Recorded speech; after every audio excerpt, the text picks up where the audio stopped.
अस्सलाम वालेकुम, मैं हूं शाज़ेब खानज़ादा। दुनिया कोरोना वायरस की आलमी वबा की लपेट में है और इस वबा के ख़त्म होने के कोई आसार नज़र नहीं आ रहे। वर्ल्ड हेल्थ ऑर्गेनाइजेशन के सरबराह ने खबरदार कर दिया है कि यह वायरस हमारे साथ तवील अरसे रहेगा, इसलिए कोई गलती ना की जाए। इस वक्त दुनिया भर में 26.5 लाख कोरोना के मरीज हैं, 1,84,000 अमवात हो चुकी हैं। उसमें से सिर्फ अमरीका में 8,42,000 से जायद केसेस हैं और 47,000 अफराद हलाक हो चुके हैं। अमरीकी अखबार न्यूयॉर्क टाइम्स के मुताबिक इस वक्त जर्मनी, फ्रांस, ईरान, जनूबी कोरिया, मलेशिया, बेल्जियम और स्विट्जरलैंड समेत दीगर ममालिक में कोरोना के नए केसेस की तादाद में कमी आ रही है, जैसा कि आपके सामने स्क्रीन पर है। जबकि अमरीका, स्पेन, इटली, बरतानिया, तुर्की, जापान, मुत्तहिदा अरब अमारात वो ममालिक हैं जहां नए सामने आने वाले केसेस की शरह पहले जैसी ही है, यानी कि अब उनमें इजाफा नहीं हो रहा है। मगर रूस, Brazil, Canada, Sweden, Mexico, Singapore, सऊदी अरब, भारत और पाकिस्तान उन ममालिक में शामिल हैं जहां केसेस की तादाद में मुसलसल इजाफा हो रहा है, जैसा कि आपके सामने स्क्रीन पर। पाकिस्तान में कोरोना के मरीजों की तादाद 10,825 हो चुकी है और गुज़िश्ता 24 घंटों में मजीद 6,700 टेस्ट में से 742 नए केसेस सामने आए हैं, जबकि 228 अमवात हो चुकी हैं। पाकिस्तान में जहां कोरोना के मरीजों की तादाद हर लम्हा बढ़ रही है, वहीं लॉकडाउन में नरमी हो रही है। कारोबार खोलने और मसाजिद में इबादत की इजाज़त दे दी गई है और आज वज़ीर आज़म इमरान खान ने भी कहा कि स्मार्ट लॉकडाउन की तरफ जाना पड़ेगा और चीज़ें खोलना पड़ेंगी। कल सिंध के डॉक्टर्स ने प्रेस कॉन्फ्रेंस की तो वफाकी हुकूमत की तरफ से पीपल्स पार्टी पर सियासत करने और डॉक्टर्स पर तनकीद की गई, मगर आज पंजाब के डॉक्टर्स ने भी प्रेस कॉन्फ्रेंस करके वही बातें की। सीनियर डॉक्टर्स लॉकडाउन में नरमी पर खदशात और तहफ़्फ़ुज़ात जाहिर कर रहे हैं, बेएहतियाती पर तशवीश का इजहार कर रहे हैं, आने वाले खतरे से खबरदार कर रहे हैं। कल कराची में मुल्क के नामवर डॉक्टर्स ने इस जानिब तवज्जो दिलाई थी और आज लाहौर में पाकिस्तान मेडिकल एसोसिएशन के सीनियर डॉक्टर्स ने न्यूज़ कॉन्फ्रेंस की और खबरदार किया कि जो तजर्बे दुनिया भर में हो चुके हैं वो दोबारा ना करें, वरना हमें भी अमेरिका और यूरोप जैसे हालात के लिए जहनी तौर पर तैयार रहना चाहिए। उनका कहना था कि पाकिस्तान के लिए आइंदा 4 हफ्ते किसी अच्छी चीज़ के लिए अहम नहीं है, बल्कि मामलात ख़राब हो सकते हैं। मुल्क में कोरोना के केसेस लाखों से कम नहीं हैं। मसाजिद में नमाजों की इजाज़त नहीं होनी चाहिए, हुकूमत अपनी रेट कायम करे। डॉक्टर्स का कहना था कि यह कहना दुरुस्त नहीं है कि वायरस से मरना और भूख से मरना बराबर है। कारखाना जब चलेगा जब जिंदगी चलेगी।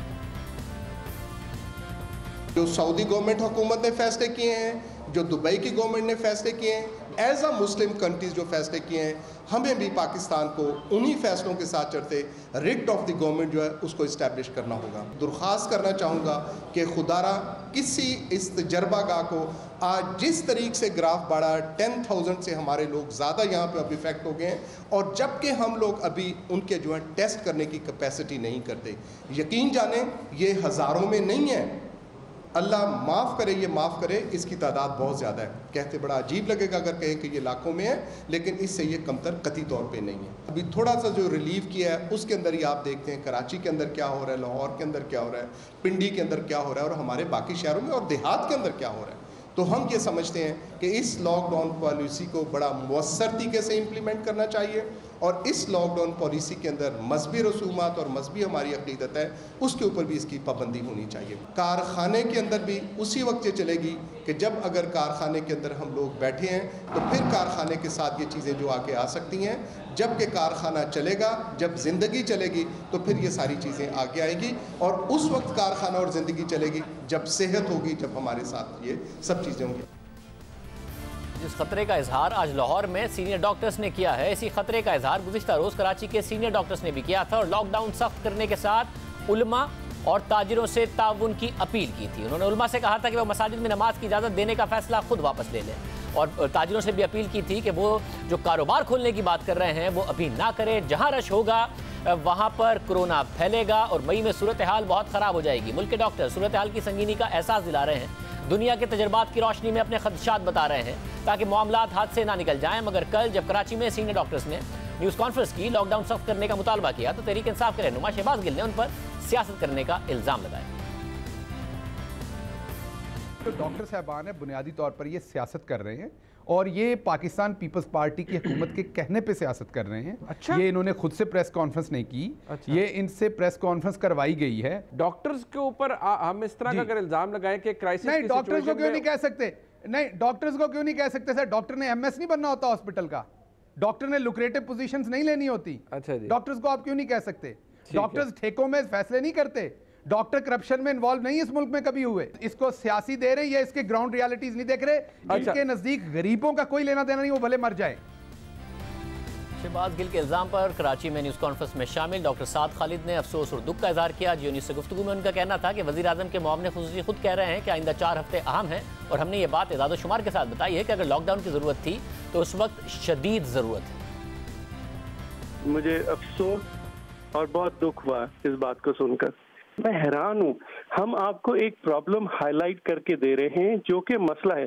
प्राइम मिनिस्टर ने और प्राइम मिनिस्टर के हेल्थ एडवाइजर ने अभी कहा है कि जी मई का महीना खतरनाक है, ये सबको पता है जी।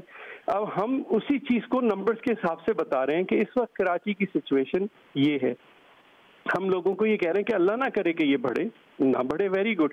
हम सिर्फ लोगों को ये बता रहे हैं कि इसको सीरियस लेने की जरूरत है। हमने तो सीधा ये कहा कि ये लॉकडाउन की अगर जरूरत थी तो इस वक्त बहुत अशद जरूरत है। शहबाज गिल डॉक्टर्स पर इल्ज़ाम लगा रहे हैं कि वो सियासत कर रहे हैं, पीपल्स पार्टी के साथ सियासत कर रहे हैं। हालांकि वफाकी वजीर मनसूबाबंदी असद उमर ने कल हमारे प्रोग्राम में कहा था कि उनका दिलो दिमाग कहता है कि डॉक्टर्स ठीक कह रहे हैं। मैं तो यही कहूंगा कि जो डॉक्टर्स कह रहे हैं, मेरा तो दिल और दिमाग दोनों यही कहता है कि वो सही बात कर रहे हैं। सवाल सिर्फ ये आ जाती है कि क्या हुकूमती जोर से, क्या ताकत के इस्तेमाल से, क्या कानून के इस्तेमाल से वो हो सकता है। आज भी अगर आप आप कराची में होते हैं, अगर आप बाहर निकल के देखें तो आपको नजर आएगा कि जो इस वक्त कानून कह रहा है, जो इस वक्त हुकूमत की हिदायत है, वो नहीं फॉलो की जा रही। सिर्फ असद उमर साहब ही नहीं, शौकत खानम अस्पताल के CMO डॉक्टर आसिम यूसुफ ने ARY न्यूज़ के प्रोग्राम 11th आवर में गुफ्तगू में कहा कि कराची के डॉक्टर्स ने मसाजिद में नमाज से मुतालिक दुरुस्त बात की है। इस बारे में गलत फैसला किया गया जिसके तबाहकुन नताइज हो सकते हैं। ऑब्वियसली गवर्नमेंट का ही हक है, हमारा एज डॉक्टर्स हक तो नहीं है कि हम फैसला करें कि मस्जिदें खुलें या ना खुलें। सही। लेकिन इसमें मेरे ख्याल से कोई शक नहीं है कि मस्जिदें इसेंशियल इंडस्ट्रीज तो नहीं हैं या बिजनेसेस नहीं हैं, उनके ऊपर लोगों का लाइवलीहुड नहीं डिपेंड करता। और सोशल डिस्टेंसिंग क्योंकि नहीं हो सकेगी मस्जिदों में जुमे की नमाज में या तरावी में, इसलिए मैं बिल्कुल अग्री करता हूँ जहाँ तक कराची के डॉक्टर्स ने ये आज कहा है कि ये गलत स्टेप है और इसके खुदा न खास्ता तबाहकुन नताइज हो सकते हैं। पंजाब के डॉक्टर्स यही समझते हैं, शौकत खानम के डॉक्टर भी यही समझते हैं, सिंध के डॉक्टर्स भी यही समझते हैं। डॉक्टर समझते हैं कि ये तिब्बी मसला है, मजहबी मामला नहीं है। इसमें डॉक्टर और मरीज का ताल्लुक है। डॉक्टर की राय अहम है कि मौजूदा हालात में क्या एहतियाती तदाबीर इख्तियार करनी चाहिए। डॉक्टर्स के खदशात इसलिए भी अहम है क्योंकि रमज़ान का हफ्ते से आगाज़ हो रहा है और हुकूमत ने उलमा के इत्तफाक से मसाजिद में नमाज की अदायगी की शराइत तय की है, और रमज़ान की वजह से वैसे भी नमाजियों की तादाद बढ़ेगी, और अगर बेहतियाती बढ़ती गई तो सूरत हाल मज़ीद ख़राब हो सकती है। हालांकि अहम मजहबी रहनुमा खुद रमज़ान में घरों में ही नमाजें पढ़ने और इबादत की तलकीन कर रहे हैं। आज मारूफ आलिम दीन मौलाना तारिक जमील ने कोरोना रिलीफ फंड की टेलीथॉन में गुफ्तगू करते हुए कहा कि सारी एहतियात करनी चाहिए। अगर मसाजिद में जाने से ये बीमारी फैलती है तो इससे भी रुकना है। हम ये जो ज़ाहरी असबाब इख्तियार कर रहे हैं, इनको भी पूरी तरह इख्तियार करना है, सारी एहतियात करनी है। अगर मस्जिदों में जाने से ये बीमारी फैलती है तो फिर उससे भी अपने आप को रोकना है कि जान की हिफाजत भी हमारे दीन का हिस्सा है। यहाँ तो ज़िंदगी मौत के मसाइल हैं। बहरहाल बड़े उलमा इसमें जो कहेंगे और हुकूमत जो उनके साथ मीटिंग करेगी, जो हतमी फ़ैसला होगा। इससे पहले रोयत हिलाल कमेटी के चेयरमैन मुफ्ती मुनीबुर रहमान, वफाकी वजीर मजहबी उमूर नूरुल हक कादरी और JUIF के सरबराह मौलाना फजल रहमान भी कह चुके हैं कि वो कोरोना की वजह से रमज़ान में घर पर ही नमाजें और इबादत करें, कि घर पर ही नमाजें और इबादत वो खुद भी करें। मैं आपके सामने मौजूद हूँ, मैं इसका पूरा एहतियात करूँगा। मैं घर में नमाज़ पढ़ूँगा, तरावी भी घर में पढ़ूँगा। कोशिश करूँगा कि मैं मस्जिद की तरफ जाकर वहाँ किसी इज्तिमा का ज़रिया और सबब न बनूँ। 75 साल है। इस 55 साल में पहली मर्तबा कराची में रहते हुए मैं गुज़श्ता 3 जुम्मों से मस्जिद में नहीं गया, और इसी तरह से मैं रमज़ान मुबारक के आम दिनों में भी और जुम्मों में नहीं जाऊंगा। हालांकि रमज़ान मुबारक में मैं मस्जिद के मुत्तसिल मकान में शिफ्ट हो जाता था। खुद ये बात कह रहे हैं। डॉक्टर्स ताजिरों से भी और उलमा दोनों से अपील कर रहे हैं और आवाम से अपील कर रहे हैं कि घरों में रहें। मई के महीने में बहुत ज़्यादा मसाइल होंगे कोरोना वायरस की वजह से। कल जिन्होंने प्रेस कॉन्फ्रेंस की, साथ ही हुकूमत को ख़त लिखा और ये कहा कि अपने फैसले पर उलमा और हुकूमत नज़रसानी करें। उसमें इंडस अस्पताल के CEO और डॉक्टर अब्दुल बारी भी मौजूद थे। हम उनसे बात करते हैं। डॉक्टर अब्दुल बारी खान साहब, बहुत शुक्रिया। डॉक्टर साहब, सबसे पहले ज़ाहिर है जो आपकी खिदमात हैं उनका तो सभी एतराफ़ करते हैं। इंडस अस्पताल की 15 अरब रुपए आवाम आप पर ट्रस्ट करके ही आपको डोनेशंस देते हैं। 3.5 लाख गरीबों का आप लोग महीने में इलाज करते हैं। कोरोना में भी बहुत बड़ा किरदार अदा कर रहे हैं। कल आपकी तरफ से भी, आप भी डॉक्टर्स के साथ प्रेस कॉन्फ्रेंस में थे, आपने भी ये बात कही, खत में भी आपने ये बात कही, मीडिया पर आके कही कि इस फैसले पर नज़रसानी हो। क्या चीफ मिनिस्टर सिंध ने आपसे कहा था या पीपल्स पार्टी की तरफ से कहा गया था, हुकूमत सिंध की तरफ से कहा गया था कि ये प्रेस कॉन्फ्रेंस करें? क्या ऐसा है? जी नहीं, मुझे अफसोस है कि ऐसी बात हुई है। देखें, जब ये एलामिया आया था मसाजिद के खोलने का और लॉकडाउन को स्लो करने का, इंडस्ट्रीज़ को खोलने का, तो मेरे पास अपने डॉक्टर्स की तरफ से, नर्सेज की तरफ से बड़ी तशवीश का इजहार हुआ था कि देखें हमारे हॉस्पिटल फुल हैं, हमारे ICU में वेंटिलेटर्स पे पेशेंट बहुत ज़्यादा हैं और बहुत सारी हम कोरोना का इलाज कर सकते हैं, स्टुपिडिटी का इलाज नहीं कर सकते। इस किस्म की बातें आ रही थी और हम लोग हम अपने प्यारों से नहीं मिलते हैं, अपने वालिदैन के पास नहीं जाते हैं, हम अपने बच्चों को प्यार नहीं करना चाहते। लेकिन ये किस तरीके से चल रहा है कि लोग इस किस्म के फैसले कर रहे हैं। तो मैंने एक लेटर लिखा था और हम डॉक्टरों में बैठे और हमने ये डिसाइड किया कि हम अपील करें कि इसको रिवर्ट किया जाए, उलमा से इल्तिजा की जाए कि ये समझें कि ये कोरोना फैलेगा और इस बुरी तरह फैलेगा कि फिर हम लोग जो है ना इसको काबू नहीं कर सकेंगे। और फिर हम इसीलिए ये पूरे डॉक्टर्स, पीमा के लोग, PMA के लोग, और हम लोग गए चीफ मिनिस्टर के पास और उनसे हमने कहा कि जी हम आपसे रिक्वेस्ट करते हैं कि जी हम आप खुदा के लिए इनको समझाएं। हम उलमा के पास गए, मौलाना तकी उस्मानी साहब के पास गए, मुफ्ती मुनीर रहमान साहब के पास गए और फिर उसके बाद जब हमें एहसास हुआ कि इस पर कुछ नहीं हो रहा तो हमने आपस में डिसाइड किया कि हम इसको एक प्रेस कॉन्फ्रेंस करनी चाहिए। और वो बहुत ही शॉर्ट टाइम था, तो इसलिए उसमें हमें देखें, हमने एक टेक्निकल लोग हैं, हमने बता देना है, कौम को एहसास दिला देना है, जो अरबाब इख्तियार है उनको इलाज देना चाहिए। देखो, हुकूमतों को फैसले करने होते हैं, ये मुश्किल फैसले होते हैं, मुझे पता है, और उलमा के लिए भी ये मुश्किल फैसला है, हमें पता है।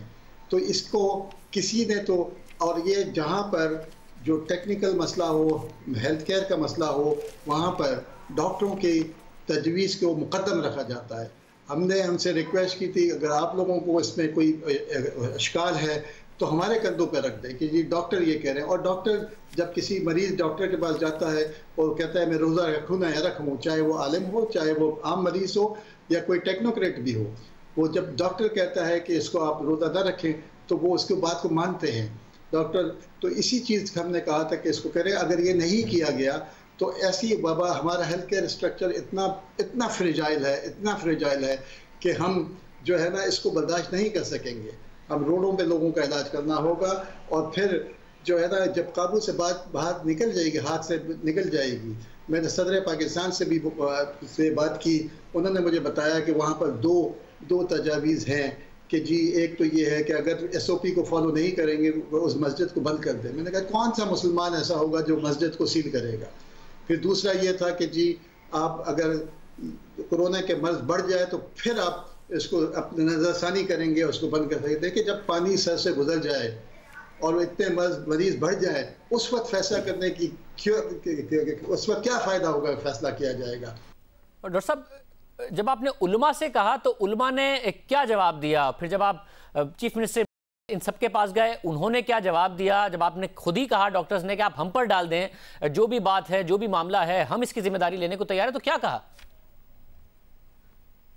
देखिए, उलमा ने तो इस बात पे राजी हो गए थे कि जी तरावियाँ जो है ना, तरावी जो है ना वो सुन्नत है, सुन्नत कफ़ाया है, वो जो है ना घर पे पढ़नी चाहिए। मौलाना तकी उस्मानी साहब ने साफ कहा कि मैंने उस मजलिस में जब सदर पाकिस्तान के साथ मशवरा हो रहा था, मैंने ये कहा था कि तरावियों की इजाज़त न दें, लेकिन उन्होंने सुना नहीं था। मतलब मुफ्ती मुनीर रहमान साहब ने भी कहा कि मैं अपने साथियों से मशवरा करूँगा, ये सुन्नत है, इसको हम घरों में कर सकते हैं। इस हद तक तो बात आगे चली गई कि मैंने उनसे ये कहा था कि जी, उन्होंने कहा देखिए जिम्मेदारी मैंने सदर पाकिस्तान से कहा, सदर पाकिस्तान से आज भी मेरी बात हुई, उन्होंने मुझे कुछ डॉक्यूमेंट भी भेजा, उसमें उन्होंने कहा कि हमने हुकूमत को, जो सूबाई हुकूमतें हैं, डिस्ट्रिक्ट लेवल पे हैं, वो देखें कि अगर कॉल वो नहीं हो रही, अगर पॉलिसीज़ के ऊपर, SOPs के ऊपर अगर अमल नहीं हो रहा तो आप उनको बंद कर दें उन मस्जिदों को। देखिए ये कैसे हो सकता है कि हम मस्जिदें बंद करें? देखिए हमें पता है हम एक बहुत इल डिसिप्लिन कौम है, हमें पता है, तो हम नहीं कर सकते। हमको लोगों का पता है, हमको जज्बात भी पता है लोगों के, जब जो चीज़ नहीं हो सकती। उलमा ने कहा, उलमा ने एक बड़े क्लियरली कहा कि देखिए रियासत अगर फैसला करेगी हम उसको मनोमान मानेंगे, हम इसको रेजिस्ट नहीं करेंगे, लेकिन हम अपने ऊपर ये नहीं ले सकते। उनका ठीक है, हमारा दिल नहीं मानता कि हम अल्लाह के सामने जवाबदेह नहीं होंगे।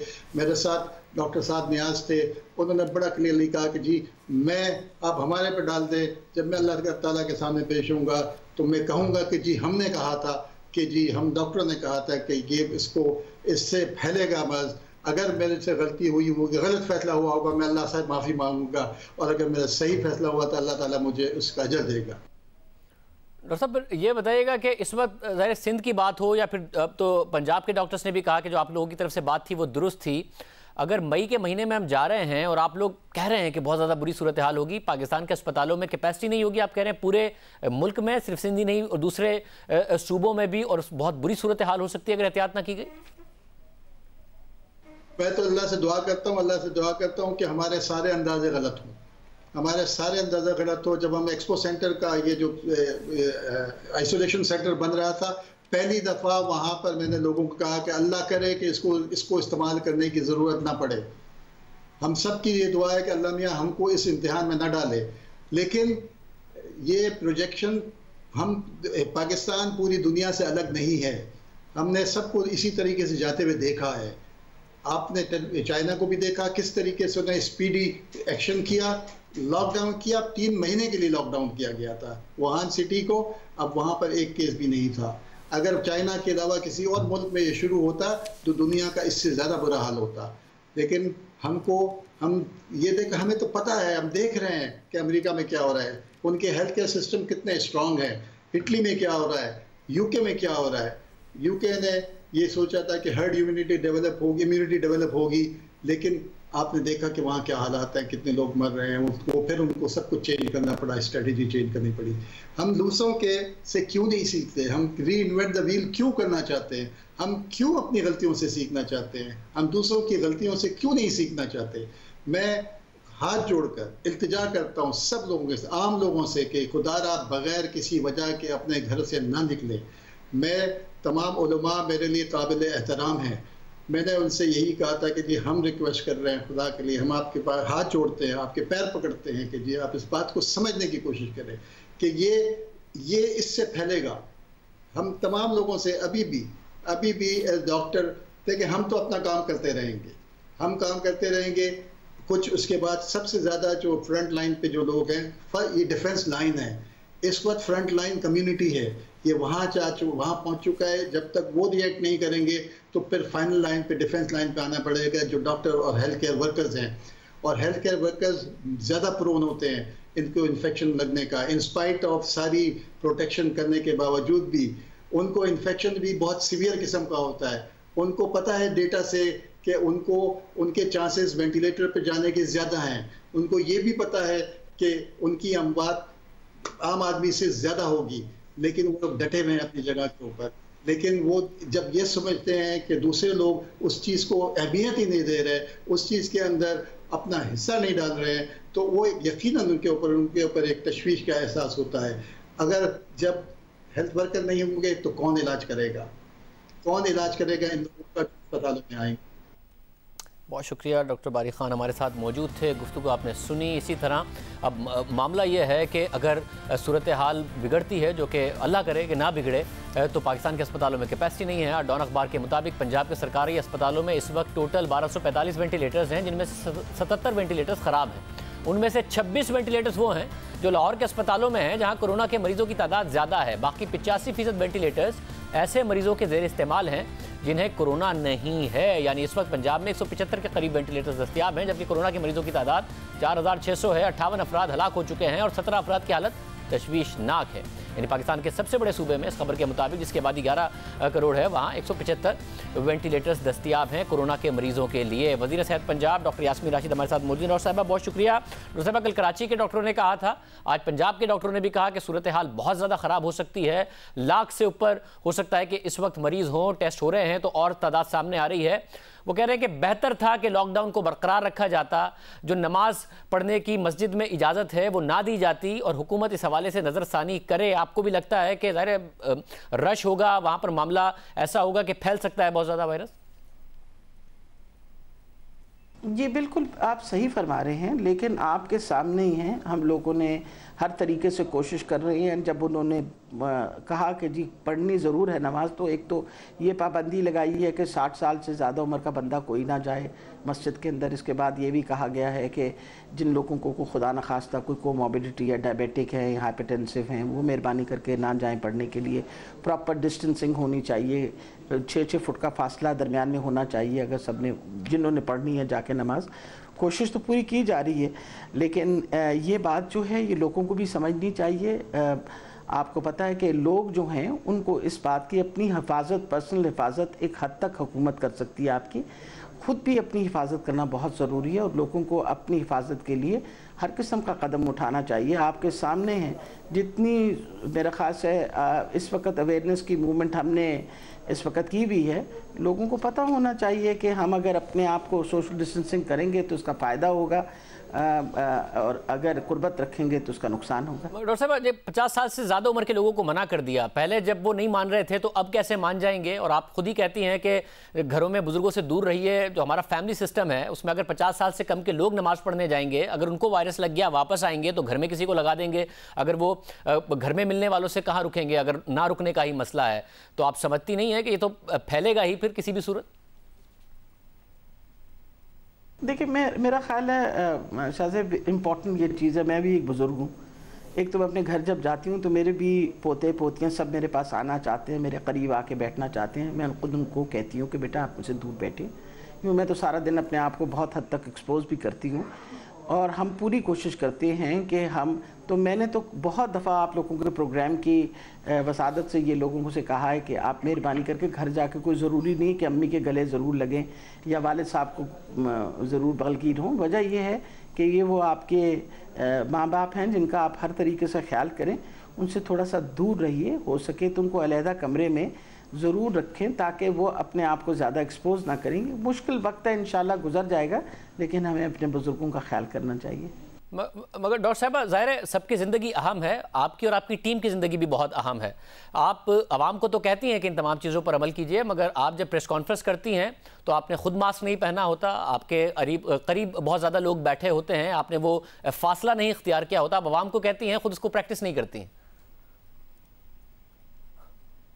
नहीं, आप सही फरमा रहे हैं कि वैसे जैसे मैं कल क्वारंटीन में गई भी थी वहाँ, तो आपने देखा होगा वहाँ राजनपुर में I was wearing a mask. आप बिल्कुल सही कहते हैं कि जब मैं प्रेस कॉन्फ्रेंस में होती हूँ, पर आप एक बात नोटिस करें कि I am facing towards the camera and there is a distance from all those people standing in front of me and I am very careful.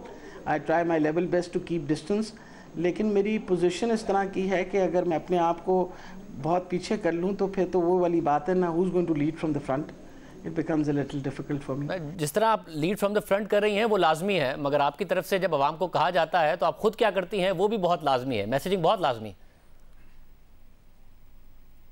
नहीं, आप जिस तरह फरमा रही है मैं मास्क पहनना शुरू कर दूंगी। ये बड़ी अच्छी बात है। और सब साथ ही मुझे डॉन के हवाले से बता दीजिएगा, ये खबर आई आज डॉन में कि वेंटिलेटर्स बहुत कम है और जब डॉक्टर्स भी कह रहे हैं कि बहुत बुरी सूरत हो जाएगी मई में, आपके पास अगर टोटल वेंटिलेटर्स की तादाद कम है, उसमें से भी कोई 75 ख़राब हैं और फिर जो दूसरी बीमारियों में ऑक्यूपाइड हैं, तो बहुत कम आपके पास वेंटिलेटर्स मौजूद होंगे अगर ये मई में सूरत हाल ख़राब होती है। नहीं, मेरा ख्याल है शाह साहब से मैं तो इसीलिए आज सारी डिटेल्स मंगवा ली थी कि आपके प्रोग्राम की वसादत से ज़रा उस ख़बर को भी हम अगर कॉन्ट्रडिक्ट कर दें तो बहुत बेहतर है। जिन्होंने भी वो ख़बर दी है, मुझे नहीं पता कहाँ से उन्होंने डिटेल्स दी हैं, मेरे पास सारी डिटेल्स मौजूद हैं and I know them by heart. इस वक्त हमारे पास जो total number of ventilators tertiary care में हैं वो 1245 है, प्राइमरी केयर के अंदर हमारे पास 260 हैं। इसका मतलब है कि हमारे पास 1505 वेंटिलेटर्स हैं। टोटल वेंटिलेटर्स जो हमारे ख़राब हैं वो 60 हैं, वो अंडर रिपेयर हैं और इस वक्त हमारी इतला के मुताबिक इंशाल्लाह अगले हफ्ते के अंदर, क्योंकि इसके अंदर EME भी हमारे साथ काम कर रही है, NRTC भी काम कर रहे हैं, they helping us to repair those and they will इंशाल्लाह बिकम फंक्शनल। कोरोना के लिए डेडिकेटेड हमारे पास 554 जो है हमारे पास 554 जो है हमारे पास अलहदा बिल्कुल वेंटिलेटर्स हमने रखे हुए मखसूस, जिस पे हमने किसी को नहीं रखा हुआ फॉर अ सिंपल रीज़न कि अगर खुदा न खास्ता ज़रूरत पड़े तो वील हैव दीज वेंटिलेटर्स। जहाँ तक प्राइवेट हॉस्पिटल्स का ताल्लुक है उनके पास 568 वेंटिलेटर्स हैं और वो उनकी हमारे साथ कमिटमेंट है ऑफ अनदर 200 वेंटिलेटर्स, जिसके अंदर शौकत खानम के पास अभी भी हमारे 2 पेशेंट्स जो हैं उनके पास हैं, उन्होंने 35 वेंटिलेटर्स रखे हुए हैं।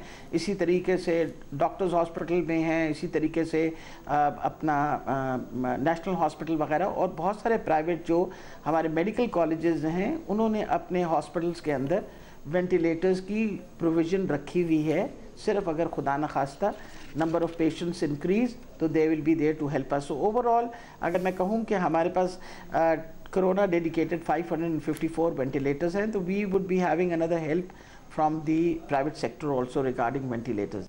बहुत शुक्रिया। डॉक्टर यास्मीन लाशी साहिबा हमारे साथ मौजूद थी, पंजाब की सूरत हाल बता रही थी।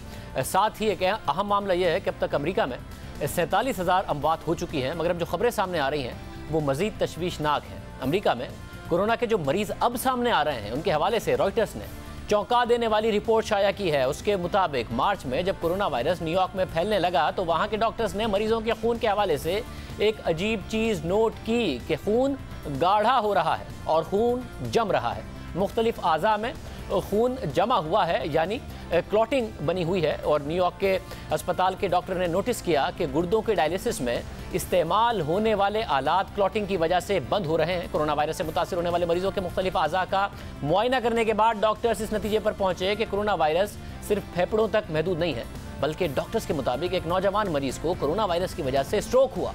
इस सूरत हाल के बाद न्यूयॉर्क के तमाम डॉक्टर्स ने तरीका इलाज में तब्दीली की और उन्होंने कोरोना वायरस के मरीजों को खून पतला करने वाली दवाइयां देना शुरू कर दी।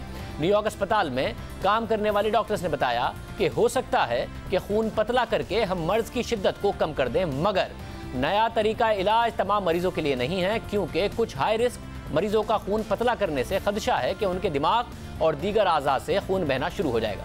डॉक्टर्स ने बताया कि उनके पास 3 हफ्तों में 32 ऐसे मरीज आए हैं जिनके दिमाग में खून जमा हुआ था। ये आमतौर पर आने वाले मरीजों का डबल हैं और गैर मामूली तौर पर इनमें से 5 नौजवान थे जिनमें स्ट्रोक के इम्कानात कम होते हैं, यानी दुगनी हो गई है ऐसे मरीजों की तादाद जिनमें खून जमा हुआ था। डॉक्टर्स के मुताबिक इंतहाई गैर मामूली है। इनमें एक 31 साल का नौजवान भी था। इन 32 मरीजों में से आधे मरीजों का कोरोना टेस्ट मुस्बत आया। इसी तरह एक और डॉक्टर ने बताया कि उन्होंने वेंटिलेटर पर मरीजों में जो बात महसूस की वो गैर मुतवक्को है। फेफड़े सख्त नहीं थे जो अमूमन नमूनिया के मरीजों के होते हैं, बल्कि ऐसा लग रहा था कि खून फेफड़ों में ठीक तरह से सर्कुलेट नहीं कर रहा। न्यूयॉर्क के अस्पताल के डॉक्टरों ने जब चीन और दीगर मुतासरा ममालिक के डॉक्टरों की तहकीक पढ़ी तो उन्हें पता चला कि दीगर ममालिक के डॉक्टर्स ने भी यही बात महसूस की है कि कोरोना वायरस के मरीजों का खून गाढ़ा हो रहा है और उनका खून जम रहा है। अब ये बहुत चौंका देने वाली रिपोर्ट है, क्योंकि फिर आप नौजवान हैं या आपकी उम्र ज़्यादा है, अगर ये आपके अंदर हो जाता है कि आपका खून गाढ़ा हो तो आप को भी बुरी तरह मुतासिर कर सकता है, इसलिए आप इस मामले को आसान नहीं ले सकते। साथ ही एक अच्छी खबर भी है कि कोरोना वायरस की वैक्सीन की तैयारी का काम तेज़ी से जारी है। कोरोना वायरस से मुतालिक अच्छी खबर यह है कि ऑक्सफोर्ड के साइंसदान अपनी बनाई हुई वैक्सीन का इंसानों पर इस्तेमाल इस हफ्ते शुरू कर देंगे, मगर ये एक ट्रायल प्रोग्राम होगा ये देखने के लिए कि ये वैक्सीन कितनी करामद है। माहिरीन के मुताबिक इस स्टेज पर पहुंचने के लिए आमतौर पर 2 साल लगते हैं, लेकिन इस गैर मामूली वबा के पेश नज़र इस काम को 2 महीने के अंदर हंगामी बुनियादों पर सरअंजाम दिया जा रहा है। माहिरीन के मुताबिक ये सब कुछ इसलिए हो रहा है क्योंकि इस वबा को कंट्रोल करने के लिए सब एक पेज पर हैं और यकजहती का मुजाहरा कर रहे हैं, मगर ये सब कुछ इतना आसान भी नहीं होगा। जितना मुश्किल और थका देने वाला वैक्सीन का टेस्टिंग का अमल है, उससे कहीं ज़्यादा मुश्किल वैक्सीन की करोड़ों डोजेस को तैयार करना है। जो लोग इस बात पर खुश हो रहे हैं कि जी वैक्सीन बन जाएगी, तो उन्हें पता होना चाहिए कि वैक्सीन बनने के बाद भी एक बहुत बड़ा अमल है उसको पैदा करना, उसकी मैस प्रोडक्शन करना। अमेरिका के ज़्यादातर वैक्सीन प्लांट्स सालाना 50 लाख से 1 करोड़ वैक्सीन के डोजेस तैयार करते हैं, जिसका ज़्यादातर इस्तेमाल 40 लाख नौमौलूद बच्चे और 39 लाख लोगों के लिए होता है जो 65 साल की उम्र तक पहुंचते हैं। और अगर टेस्टिंग के बाद ये वैक्सीन ईजाद हो जाती है तो अमेरिका को 3 करोड़ से 6 करोड़ की डोजेस की ज़रूरत हो सकती है और इतने ही जो है वो सिरिंजेस की ज़रूरत हो सकती है। और अमेरिका के वैक्सीन प्लांट्स में इस वक्त इतनी सलाहियत मौजूद नहीं है। माहिरीन के मुताबिक यूरोपीय ममालिक के पास वैक्सीन प्लांट्स हैं मगर उन्हें इन प्लांट्स की ज़रूरत अपने लोगों के लिए होगी, जबकि चीन के पास वैक्सीन की एक बड़ी इंडस्ट्री मौजूद है और वो शायद अमेरिका के लिए भी वैक्सीन बनाए, लेकिन वैक्सीन खरीदने वालों को वो कीमत अदा करना पड़ेगी जो फ़रोख्त करने वाला तय करेगा। माहिरीन के मुताबिक भारत और ब्राज़ील के पास वैक्सीन की बड़ी इंडस्ट्री मौजूद है। अगर वायरस उनकी आबादी में तेज़ी से फैलता है तो लाखों शहरियों की जान जा सकती है, मगर वो बड़े पैमाने पर अमेरिका से पहले हर्ड इम्यूनिटी हासिल कर लेंगे और उन्हें अपनी वैक्सीन प्लांट की सलाहियत छोड़नी पड़ेगी। इस पूरी सूरत हाल में यानी कि वैक्सीन इतनी बड़ी तादाद में पैदा हो क्योंकि पूरी दुनिया से मुतासिर हुई है, वो कैपेसिटी भी दुनिया के पास नहीं है। वैक्सीन भी बनानी है और वो इस्तात भी पैदा करनी है जिसमें पूरी दुनिया के लिए आप वैक्सीन बना सकें, जो कि बहुत जल्दी नज़र नहीं आता। हमारे साथ अमेरिका में मौजूद पाकिस्तानी डॉक्टर फ़हीम यूनुस एक दफ़ा फिर मौजूद हैं। अमेरिका में क्या सूरत हाल हो रही है, पाकिस्तान को वो किस तरीके से देख रहे हैं, क्योंकि वो वहाँ पर कोरोना के मरीजों का इलाज कर रहे हैं। बड़ी अहम मालूमात वो पहले भी फराहम करते रहे हैं वहाँ के मीडिया को भी। डॉक्टर फ़हीम यूनुस, बहुत शुक्रिया हमें शो में ज्वाइन करने के लिए। सबसे पहले ये बताइएगा, ज़रा अमेरिका के हवाले से भी और ये वैक्सीन के असरात के हवाले से भी बात हो रही है, पाकिस्तान की जो सूरत हाल आप वहाँ से देख रहे हैं और अमेरिका में आपने देखा कि किस तरीके से फैला, डॉक्टर्स यहाँ पर अपील कर रहे हैं कि जी लॉकडाउन में नरमी करके गलत की जा रही है, ताजिरों से अपील कर रहे हैं कि बाज़ारों को ना खोला जाए। आप जब पाकिस्तान को देख रहे हैं आपको लग रहा है कि डॉक्टर्स ठीक कह रहे हैं? ये बहुत मुश्किल सवाल है क्योंकि ये गवर्नमेंट्स बहुत सारे डेटा पॉइंट्स देख रही होती हैं। मुझे नहीं इस वक्त अंदाज़ा कि उनकी एग्जैक्ट तरजीहात क्या हैं, लेकिन हमें साइंटिफिकली ये पता है कि अगर आप इसको पूरा खोल देंगे तो वायरस तो चाहता ही है कि उसको तो इंसान चाहिए एक इंसान से दूसरे इंसान तक जाने के लिए। पाकिस्तान के हकायक मुश्किल हैं, मैं समझता हूँ। उसमें एक स्ट्रैटेजी ये हो सकती है कि हम मजमों को रोकें, जहाँ पे भी 30, 20, 40 या इससे ज़्यादा लोग इकट्ठे होते हैं वो किसी भी मकसद के लिए हों, उसको हमें रोकना चाहिए क्योंकि वहाँ से बहुत ज़्यादा ये वायरस फैल सकता है। और अगर आपने इसको खोलना भी है तो पहले आप अपनी टेस्टिंग पूरी रखिए, आपके पास गाउन्स और ग्लव्स वगैरह हों, आपके पास इतने लोग हों कि जो ट्रेसिंग कर सकें, और फिर सेलेक्टिवली थोड़ा थोड़ा करके आप अपने ग्रुप्स को थोड़ा सा खोल सकते हैं मईशत को, लेकिन पूरी तरह खोलना बहुत रिस्की होगा। मतलब डॉक्टर्स कह रहे हैं कि जो दुनिया में पैटर्न था वही पैटर्न है। आपने देखा अमेरिका में किस तरीके से फैला, आपको लग रहा है पाकिस्तान भी उसी पैटर्न पर जा रहा है कि दीगर ममालिक की तरह जो आपने देखा है कि किस तरीके से वहां पर वायरस फैला आहिस्ता आहिस्ता? हम समझते हैं कि ये एक पीक का मामला नहीं है, ये एक टूर्नामेंट है जिसमें बहुत सारे मैच खेलने हैं आपको जीतने से पहले। ये एक सिंगल मैच नहीं है। शुरू में ऐसा महसूस होता था कि एक पीक आएगी, हम उसको गुजार लेंगे, फिर सब कुछ ठीक हो जाएगा।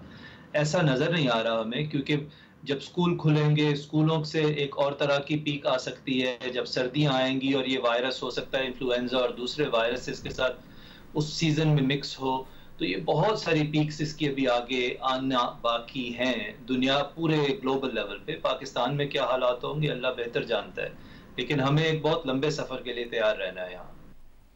वैक्सीन की डेवलपमेंट के हवाले से अच्छी खबर आई कि ऑक्सफोर्ड में बाकायदा ह्यूमन ट्रायल शुरू हो रहे हैं, मगर आपको लगता है कि इस बात पर खुश हुआ जा सकता है? एक तो ज़ाहिर ट्रायल होना, उसके बाद जब ये अप्रूव हो जाती है तो प्रोडक्शन की स्टेज में जाना। दुनिया में प्रोडक्शन की कैपेसिटी इस वक्त मौजूद नहीं है, भारत खुद शिकार है जहाँ पर सबसे ज़्यादा वैक्सीन बनती हैं। तो आपको लगता है कि कोई 1.5 साल से पहले वैक्सीन मार्केट में आ जाएगी और दुनिया का मसला हल होने वाला है? बहुत मुश्किल है। आपका सवाल बहुत अच्छा है। हर लोग वैक्सीन की बात कर रहे हैं, मेरा ख्याल है उसकी और तहें हैं उसके नीचे, जैसे आपने बात की है। उस वैक्सीन की क्वालिटी क्या होगी, पहली तो ये बात है कि वो कितनी इफेक्टिव होगी, हमें ये वक्त के बाद पता चलेगा। उस वैक्सीन की अवेलेबिलिटी क्या होगी, जैसे आपने जिक्र किया है, कितने लोगों तक वो पहुंच पाएगी, क्या हम 7 बिलियन वैक्सीन बना लेंगे? और तीसरी बात कि उस वैक्सीन की कीमत क्या होगी, उसका सिस्टम क्या होगा, क्या हर गरीब इंसान तक वो वैक्सीन पहुंच सकेगी या खुदा न खास्ता वो एक नई तफरीक शुरू कर देगी हमारे मुआशरे में कि किसी को वैक्सीन मिल रही है और किसी को नहीं मिल रही। तो इस तरह के बहुत सारे सवाल हैं जिनके जवाब आज हमारे पास नहीं है। लेकिन खुशाइंद बात यह है, जहाँ शाहजेब के 30 से 40 डिफरेंट वैक्सीन्स इस वक्त स्टडीज़ में हैं और इसका बहुत इम्कान है कि एक से ज़्यादा वैक्सीन इन दी एंड शायद अप्रूव भी हो जाए और उसका फ़ायदा भी हो। तो जो एफर्ट हो रही है वैक्सीन पे, इस तरह की एफर्ट मैंने आज से पहले कभी नहीं देखी और ये बहुत खुशाइन बात है। डॉक्टर साहब, आखिर में क्योंकि आप माहिर अमराज इन्फेक्शन हैं और ये सवाल बहुत ज़्यादा पूछा जा रहा है कि जी रमज़ान आ रहे हैं, लोगों ने रोज़े रखने हैं और ये कि अगर आपने रोज़ा रखा हुआ है तो कोई वायरस आपको बहुत ज़्यादा तेज़ी से तो इम्पैक्ट नहीं करेगा। ये ज़रा कौम को और आवाम को बताइएगा कि इस वायरस का अगर आपने रोज़ा रखा हुआ है तो कोई ताल्लुक नहीं है, और या जो भी मामला है आवाम के सामने रखिएगा। जी, अगेन हमें ये देखना है कि वायरस का तो कोई मजहब नहीं है, ये तो एक साइंटिफिक सी चीज़ है। क्या तो दो तीन चीज़ें हैं यहाँ पे। क्या आपको वायरस लगने का अंदेशा ज़्यादा होगा रोज़े से? मेरा ख्याल है नहीं, क्योंकि वायरस ने तो गले से सांस में चले जाना है, सांस की नाली में, उसको नहीं पता कि मैदे में खाना है या नहीं। सो मेरा नहीं ख्याल कि आपका रिस्क बढ़ता है कोविड हो जाने का।